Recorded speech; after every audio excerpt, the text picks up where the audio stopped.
I'm a civil engineer who loves Disney, and I don't take it lightly when I say that, in my opinion, Walt Disney World is one of the most accessible places in the entire world. And to prove my point, let me compare Disney World to a city in the United States, specifically Boston, where I live. Want to go for a walk? Well, in Boston, many of the sidewalks are narrow or uneven, making it really challenging for wheelchair users to navigate.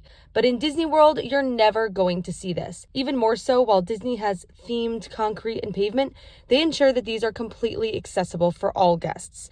Need to take public transportation?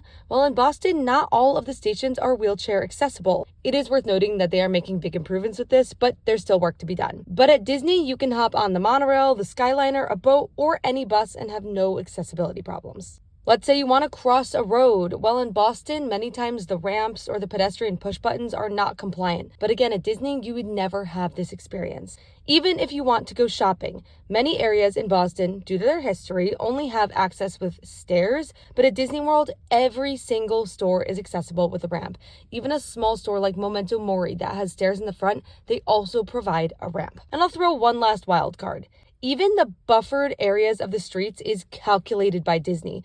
The trash can locations, those are intentionally placed to make sure they're providing wide and accessible walkways. And we actually just got a behind-the-scenes look at how Disney approaches a project with an accessibility component. Architecture, I do a lot with code compliance and looking at accessibility, making this more welcoming and inclusive for everyone. We added a new accessible point of entry in the Shipwreck Cove Lagoon that wasn't there before.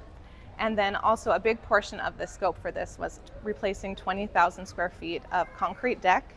And a big part of that was looking at the accessible route, connecting those points of entry for our accessible guests. These really are the things that set Disney apart from so many other places in the world. And stay tuned, because tomorrow we're diving into how Disney themes something you wouldn't even expect.